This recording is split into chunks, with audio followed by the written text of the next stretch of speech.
Jesus Christ. Do I want to watch a 40-minute video? Am I really gonna watch a 40-minute video? Am I actually going to watch a 40-minute video? I don't know if I'm gonna watch a 40-minute video. That's kind of crazy. But everybody else does it. That's gonna be such a crazy download time for my fucking video, man. It's gonna be like 50 minutes long. Fuck out of here. Alright. Ivan, step out here. You got a warrant for your arrest. Yeah, so it's for murder charges. Jesus. Off rip. Nigga got that. Nigga getting murder charges? Fuck, man. This is 60-year-old Elene Gowan. She is briefly seen here leaving this apartment complex with a briefcase. This is the last time she would ever be seen alive. 911, what's the address for your emergency? So we're driving down the road to go shooting, and there is a dead body on the side of the road. Elene's body would be found 13 days after the last time she was seen on CCTV. Police believe she was entangled in a deadly love triangle prior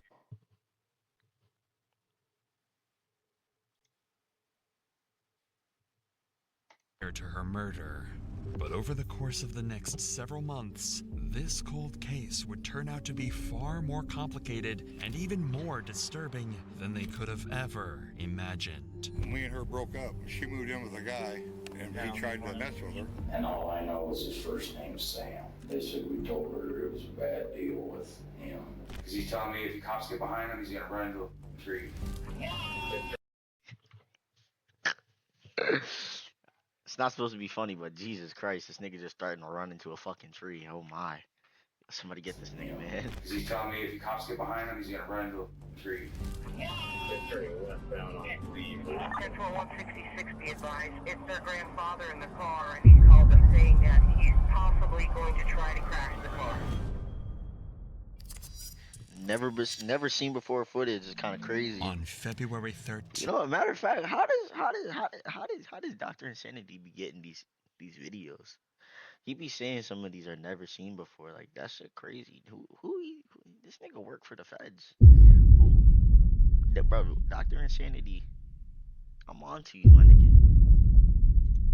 2023, Elene Gowan was seen leaving her longtime job at Sugar's Diner. She had just told her daughter over a text message that she was on her way to pick up some things from her friend Mike, who she had recently moved in with, after breaking up with her ex-boyfriend, Sam Brammer, only a week earlier. Strangely, she would specify that her co-worker at Sugar's Diner would be the one to drive her there. However, as Elene left her workplace, no co-worker would show up. Instead, strangely, her ex-boyfriend Sam would be the one to pick her up. Hours would go by, but Elene would never show back up to Sugar's. The owner of the restaurant, Megan, would begin worrying as to where Elene could have gone and started frantically sending her messages asking for her whereabouts.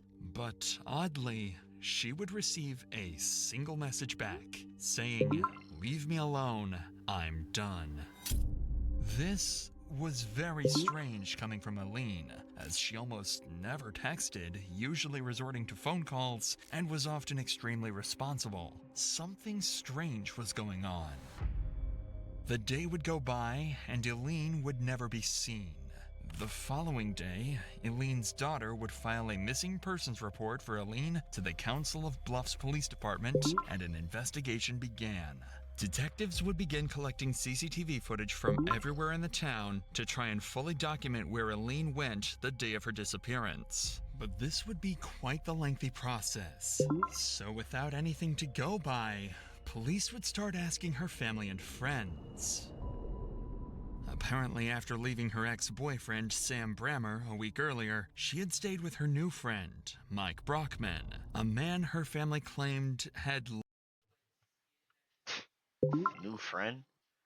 That nigga was laying down unit. On me.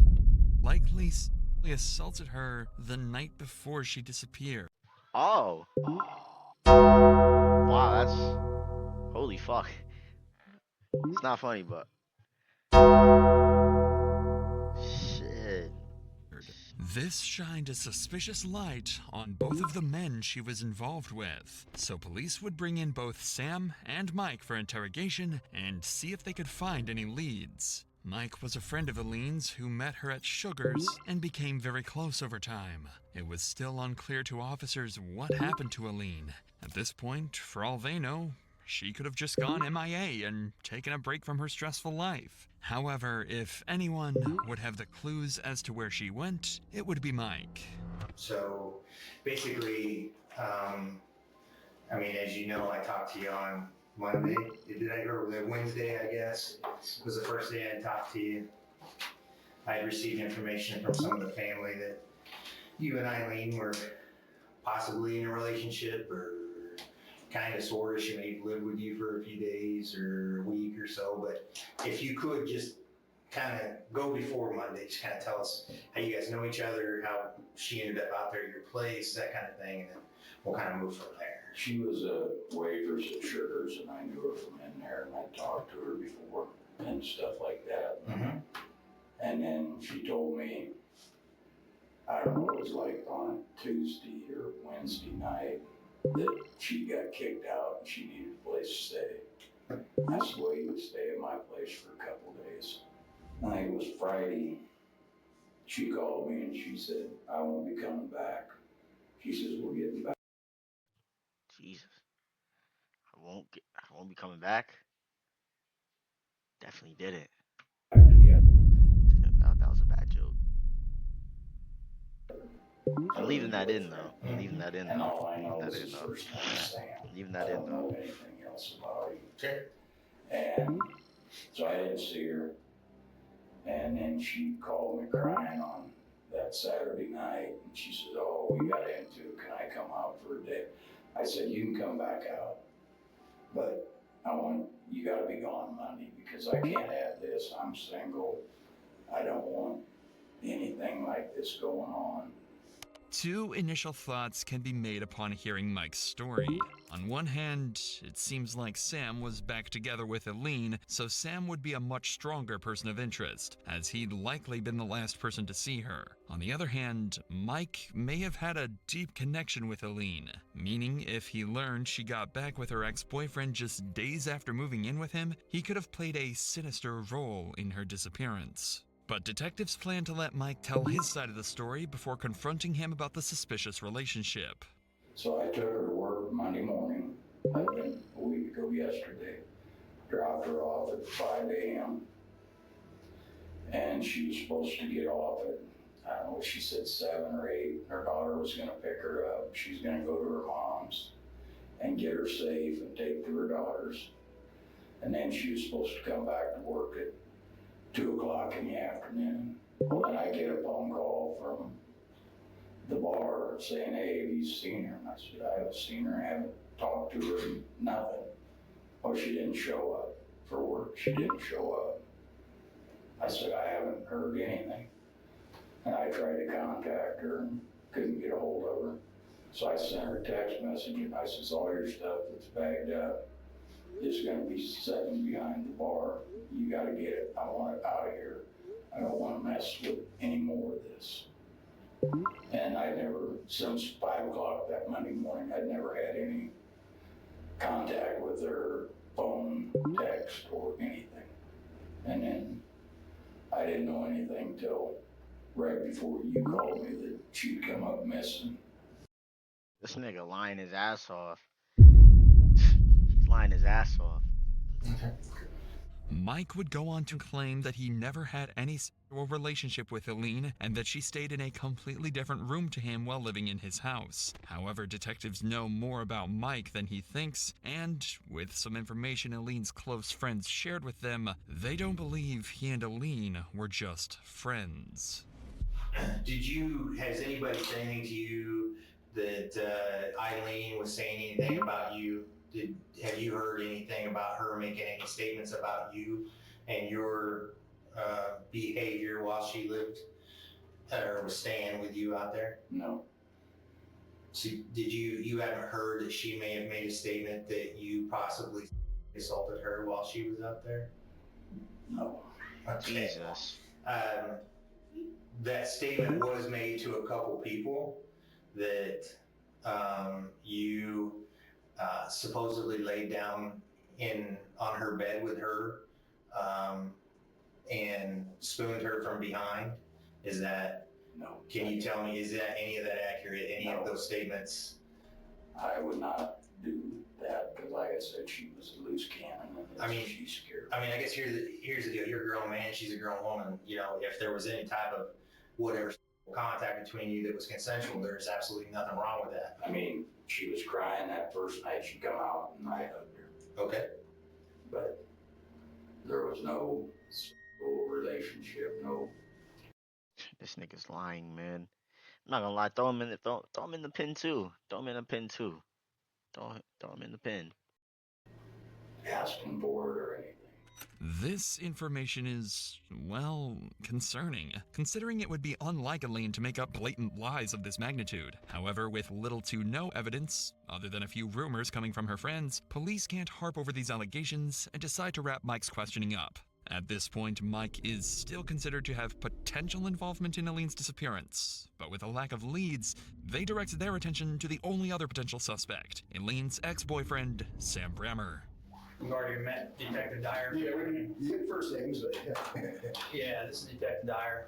I'm the sergeant that you talked to on the phone. My name's Ted Roberts. I'm the sergeant. when I got on the phone with you, and you said that I was the last person to see her alive. Oh, I didn't say that. Yep. I didn't say that. Yes, you did. Yeah. Yes, you sure did. I said you were the last person that saw her before she went missing. This nigga he just sold. He just sold himself. Yo, he just ratted himself out. Yo. Yeah. I was the last person to see her alive. Oh, I didn't say This nigga that. just Yeah, sold. I didn't say that. Yes, you did. He could have got away. He just sold. He just sold. Sam wasted no time adding more suspicion onto his name. The phone dumb. recording shows that the detective never mentioned Sam being the last to see Elene alive. Elene has been missing for less than 48 hours at this point, so the fact that he's already alluding to the idea that she's dead is awfully disturbing. But this would only mark the beginning of Sam's unsettling choice of words during the interview. You said that on the phone. I said, no, I wasn't arrested. I had to have a lawyer. Yeah, no. Yeah, I think you misheard me there. I got it recorded. I'll have to go back and listen to it. But yeah, I'm pretty sure that's not what I said. But basically we got a crazy deal here where, Eileen is evidently, her family and everything else, she's never done this kind of thing before. She's never just, took off and gone. They all know what she does is she comes to me. She's moved in with me 4 or 5 times. But usually when she moves in with me, she stays away from home. Yeah, because they said they talk every day. The daughter and her talk every day on the phone or whatever she says. Yeah. If they need something, then they'll get all over it. Okay. Just like when she got arrested for DWI, she went to jail. They finally got her up. What did they do? They took her and dropped her off at the bar. Okay. And she was homeless. Okay. If you could, I just need to know what went on Monday morning. What happened Monday morning with you? She texted me. Okay. And wanted to know if I would come and get her. Because one of her friends supposedly was supposed to come and get her. And supposedly ran out of gas. So. Did she tell you the friend's name or? Mm-hmm. Okay. So I got there and I said, I'll be there in a minute. She goes, don't come inside. I don't want Megan to know that we're back or you're with me. I said, okay. And I pulled up, she gets in the truck. We take off, run up to this, supposedly the one that tried to do something with her. Mm-hmm. And dropped her off there. Then I left. And then wait. Even the murderer nigga is saying that this nigga was raping. Yo, throw that nigga away too. I ain't gonna lie, that Mike nigga, throw him away too. That's when she called me. Throw him away too. I think she was at my house knocking. You can't get in my apartment building unless you have a key to get in. Mm-hmm. But I think she was knocking on my window. I didn't look, I didn't care. I just wanted to lay down and take a nap. That's when she texted me, wanted to know if I could talk to Emmy about letting her move back in because this guy, now that's true. When? That night. The night before Monday? The night before Monday, yeah. Okay. And I don't know if that was true or not. I don't know if she was just saying that to get me to take her back or what, I don't know. This statement adds more weight to Elene's allegations towards Mike. If Mike did do these things to Elene, then moving out and staying with Sam would be completely logical. On top of his statement, what Sam is about to reveal to detectives will make the allegations much harder to dismiss and place all the suspicion back on Mike. And she says, please talk to Amy, see if I can come back home. He me last night. Sam, I love you, I promise. Nigga, he got the evidence, the texting proof too. Yo, lock him up too, man. Oh my god. Lock him up. But we already know that this Sam nigga did the killing because his face is unblurred. The other nigga's face is blurred. So we already know he did the killing. So I mean, but that nigga needs to go to jail for what he did. He needs to get locked up Please too. give me another chance.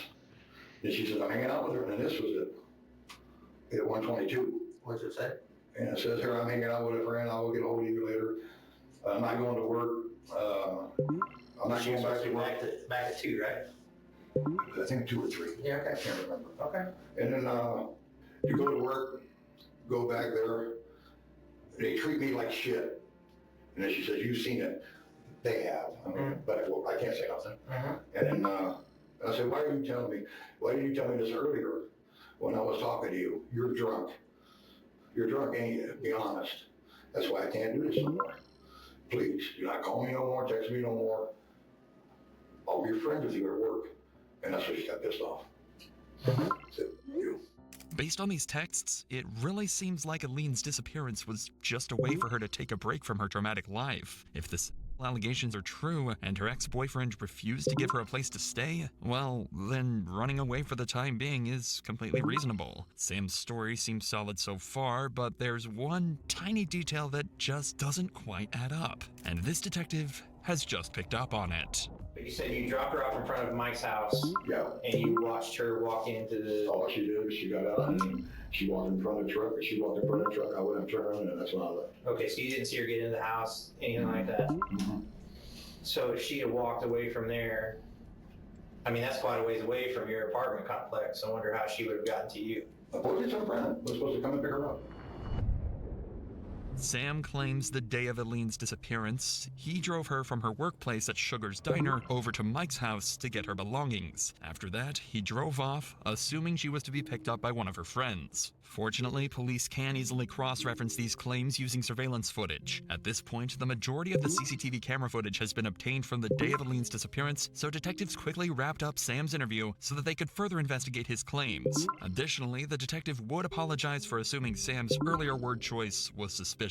After nearly 48 hours of compiling the surveillance footage from around the town, officers managed to put together a complete timeline of Sam and Elene's car ride.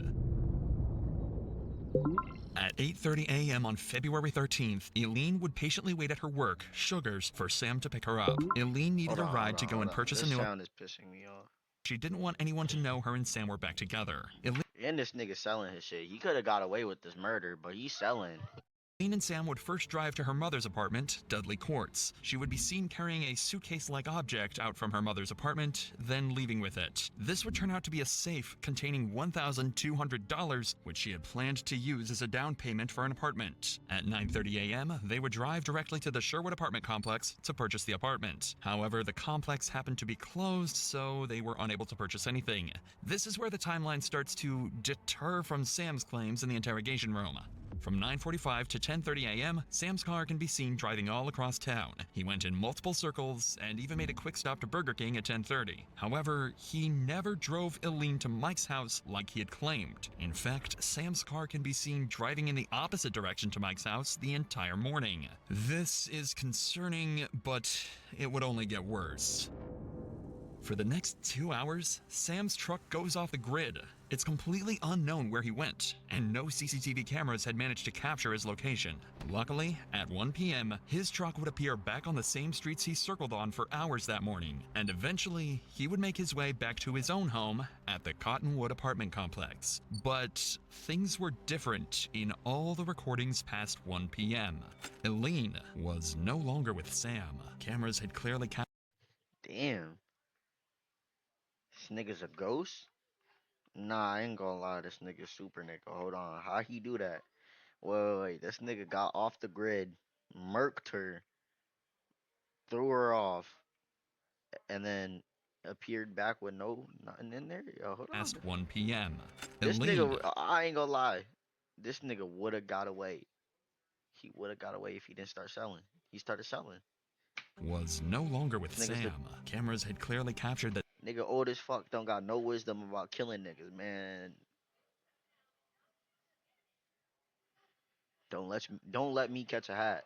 Sam was nowhere near Mike's house the entire day, so why would he feel the need to lie about where he dropped Elene off? This footage paints Sam out to look awfully suspicious. And while both Sam and Mike have some strong dirt to their name, Sam's clear lies convince officers to bring him back to the station the very next day, this time to confront him on his false alibis. Unbeknownst to detectives, this very interview would spark a months-long game of cat and mouse involving a high-speed pursuit, unsettling clues, and a chilling discovery. But before we get to that, let me tell you about today's sponsor, ShipStation. Days. No matter how big your promo, he told me to make that sign up for your. Let's get back to Sam Brammer, who had just been brought back to the interrogation room to explain the inconsistencies in his alibi. The other day when we were in here, you told me that you got a phone call from her and you went to pick her up from work. So if you could do me a favor and just kind of go through that timeline again. We know that it was somewhere right around at 8:30. So if you can just kind of go through that timeline again as far as. I'm not too sure on the time. Okay. But anyway, she texted me that morning, and I didn't text her back. I called her, and she wanted to know if I would come and get her, because some girl was supposed to pick her up, and she ran out of gas.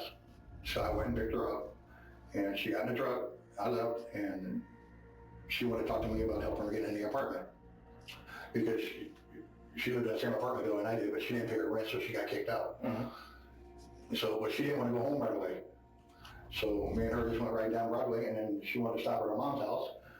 I stopped at her mom's house, and she was in there for, I don't know, 5 or 10 minutes. She come out of there, got back in, and then we was going back down Broadway, just talking some more.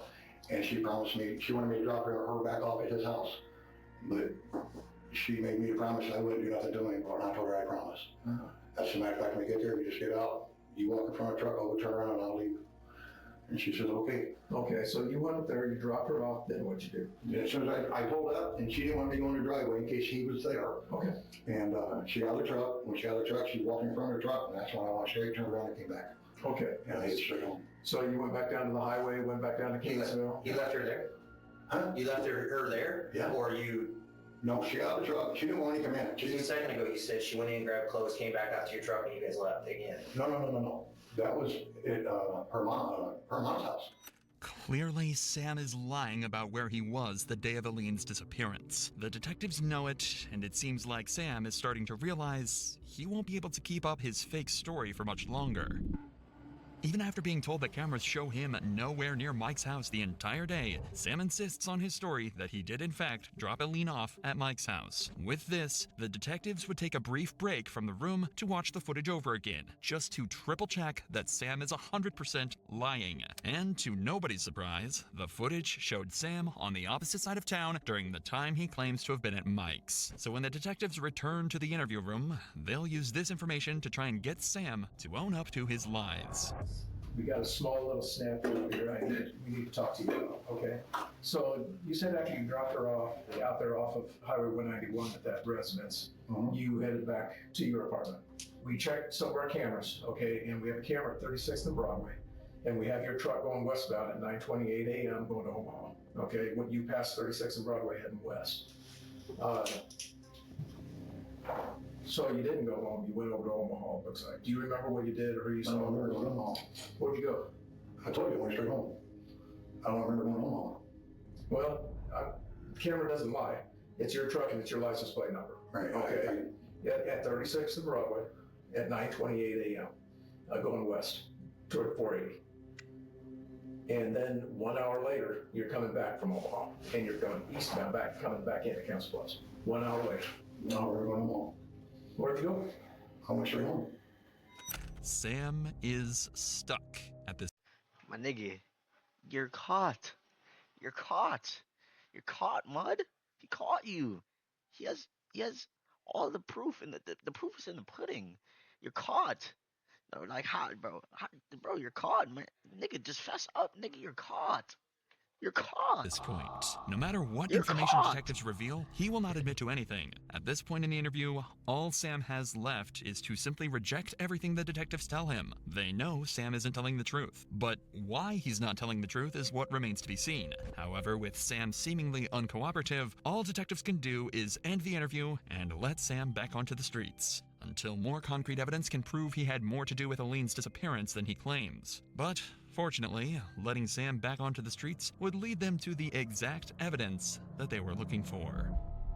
While law enforcement was working away at this case, another investigative group would be working in the dark.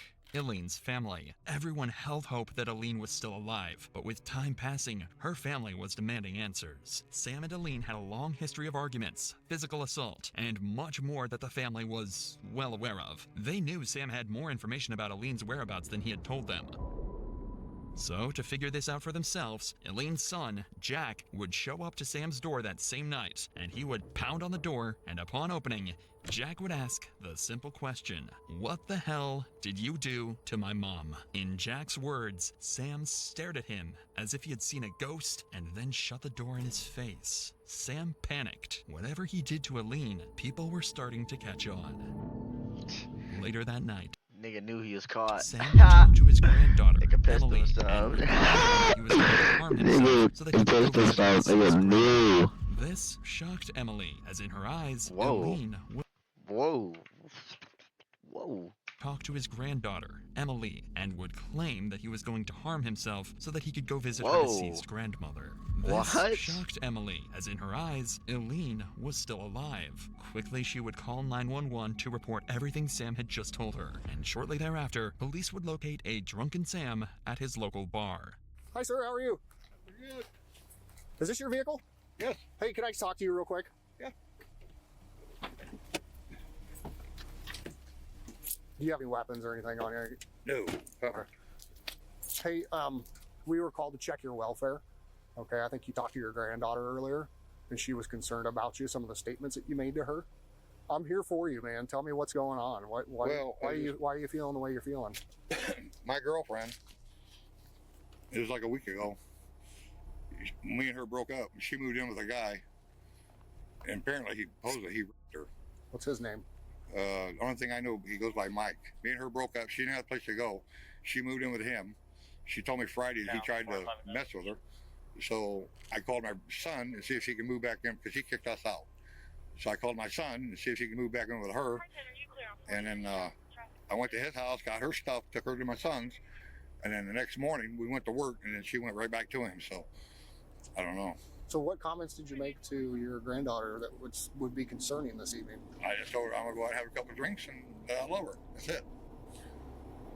Okay, did you mention something about seeing Grandma tonight? What's that? Did you mention something about seeing Grandma tonight? No. I would like for you to talk to somebody tonight. I would like for you to talk to a medical professional. Okay, I don't want to have to drag you up to the hospital, but I most certainly will. I think based off of what the granddaughter has told us tonight, and kind of the. Oh, she call you? Yeah. Oh shit. Yeah. Yeah. So she was crying when we went and talked to her. She's. Oh really? Yes. She was very emotional. Her best friend and aunt are currently at the apartment because of what you said. Wow. Based off of what they have told me tonight, I'm going to give you one of two options. You can go up willingly and talk to a medical professional tonight. Okay. Or I can take you up there and you'll stay there for 72 hours. Okay? I can't have my granddaughter come get me? No. Based off of what you've told us and what's going on in your life right now, yeah, you need to talk to somebody. I don't think that we will be doing our due diligence to do our job to make sure that you're not going to hurt yourself based off of what's going on with you and your girlfriend. Right. Okay? You need to talk to somebody tonight. Honestly, these are W cops. These are W cops. These are W cops. The best course of action is to go up to the hospital, your choice, to go to talk to somebody about it tonight. Sam's mental state was clearly deteriorating. Whatever happened to Elene, regardless of his involvement, was really getting to him. Following this, Sam would be placed in a psychiatric facility for the next 2 days, where he would undergo therapy and psychiatric care.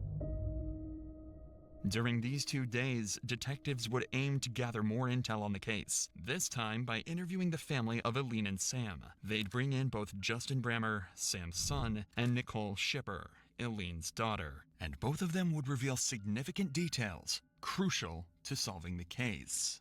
This is Detective Zach Milner.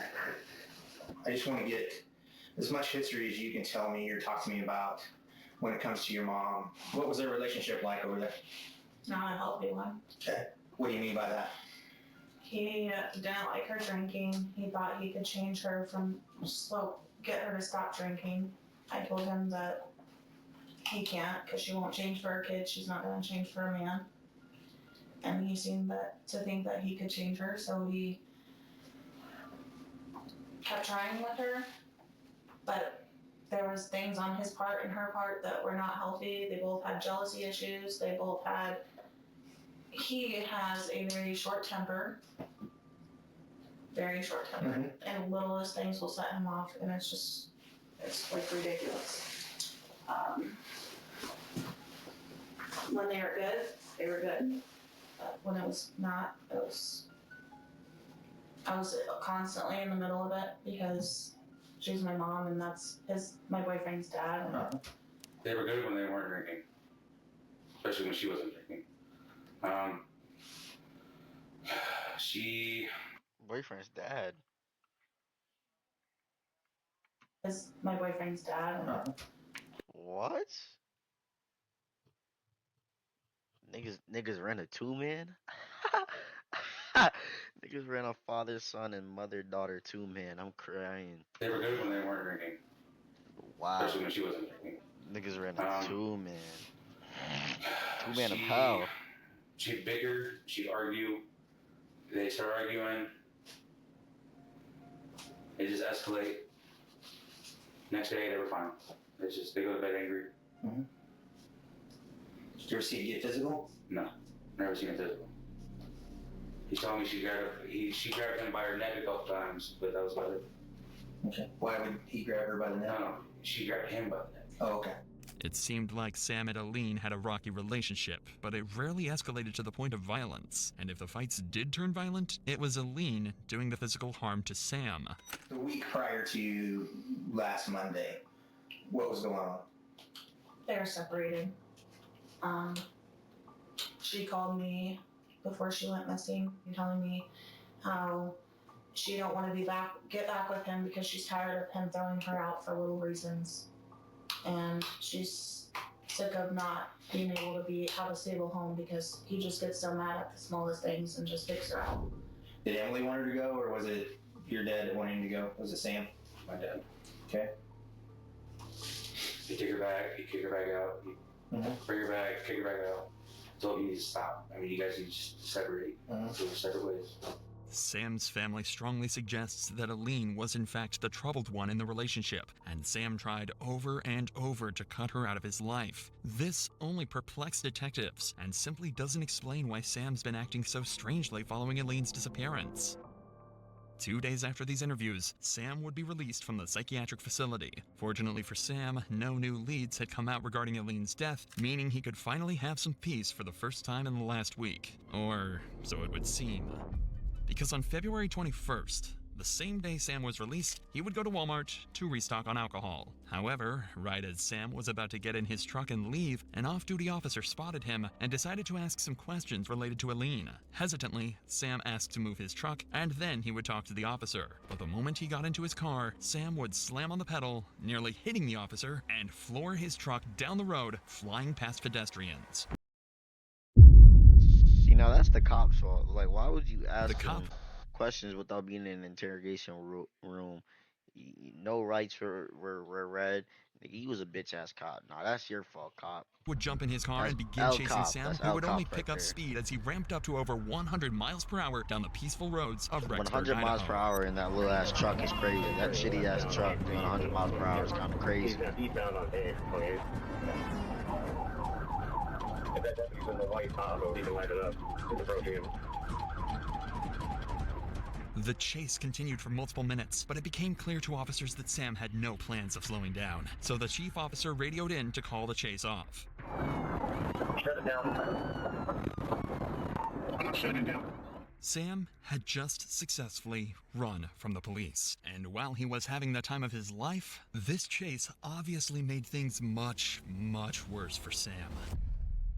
Not only was he now highly suspected of murder, but is also wanted for evading arrest and reckless driving. A couple hours after his escape, he would simply return back to his apartment as if nothing had ever happened. Ironically, this would actually postpone Sam's arrest, as more officers assumed he would be hiding in a more clever place and searched around the town instead of checking the Cottonwood apartments. In fact, the entire day would go by, and officers had no trace. Cottonwood? As in, like, NLE Choppa? This in Memphis? This in Tennessee? Am I missing something? Cottonwood is like this in Tennessee type shit? I don't know. Of where Sam could have gone. But the fun would only last for a day, and the pressure must have gotten to Sam, as the next morning he would turn himself in to police. Sam would be charged with eluding and reckless driving and would be placed in the Pottawatomie County Jail. However, Sam would only spend one night in the county jail after being bailed out by Elene. So by the grace of a miracle, yet again, Sam Bremer was back on the streets. During this time, Sam would go to the bank and hand them a large stack of cash to deposit into his account. This wad of cash would come out to be approximately $1,200, the exact amount found in Elene's safe that she I was about to say the exact amount of money that she had before she died. He did it! Had the day of her disappearance. Additionally, Sam would drive his truck over to the scrapyard. He would ask to fully dispose of it, crushing it to pieces, and even shredding it after. To make sure this got done, Sam would meticulously watch the entire hour-long process, ensuring his car was turned to dust.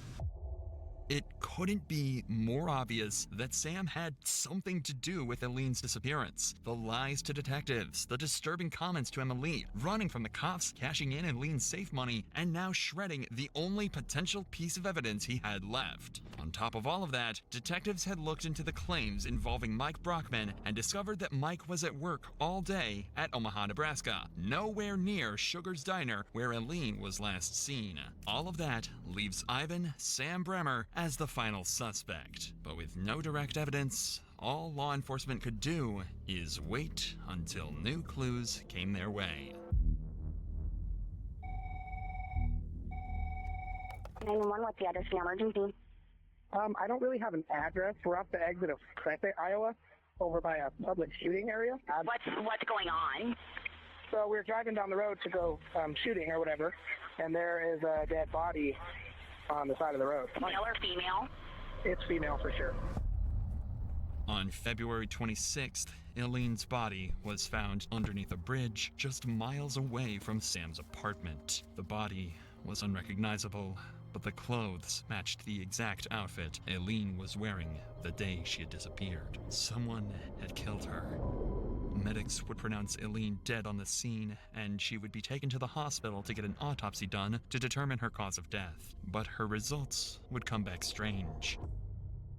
Elene had 8 blunt force impacts to her head and a fractured front tooth. Well, gruesome.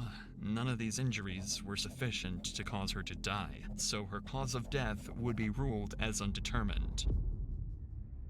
Unfortunately for police, this meant they wouldn't be able to immediately charge Sam with murder. However, with all the sufficient evidence they'd gathered throughout the course of the investigation, they had enough to charge him with abuse of a corpse. Quickly, they'd receive an arrest warrant, and for the 4th time that month, officers would arrive at Sam's apartment, this time to finally seal his fate.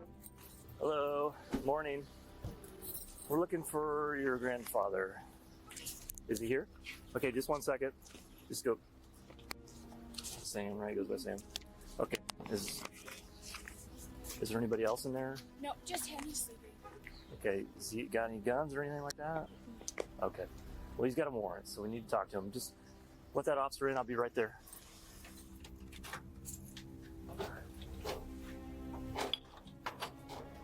Ivan!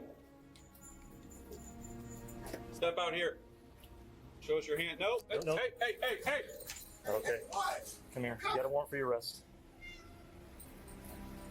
I'll let you smoke that if you just. No. Oh, you can smoke it. All right. All right. My shoes? Yeah, we'll get them. Yeah. We'll get them. I'll What am I some. arrest for? Huh? What am I arrest for? I'll explain it here in a minute. All right. Step second. use of a corpse. What the fuck? Okay, Pot County will be able to call you in a little bit. Thank you. Sam's games had finally come to an end. Sam would eventually go to court for the murder of Elene Gowan. Forensic pathologists would spend weeks investigating Elene's death, and eventually they would discover zipper marks on the neck of Elene, signifying that she was strangled to death, likely by Brammer. This pile of circumstantial evidence seemed to be enough for the jury, and on November 17, 2023, Ivan Samuel Brammer was charged with second-degree murder, abuse of a corpse, and theft. He was sentenced to 65 years in prison. Got one. Got one. Alright. Tight dick. Still very disappointed that this monkey shit not working, though.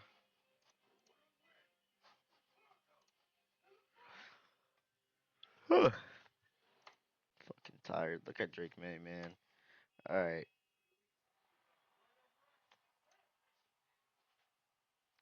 Fucking rub. Yo, hold.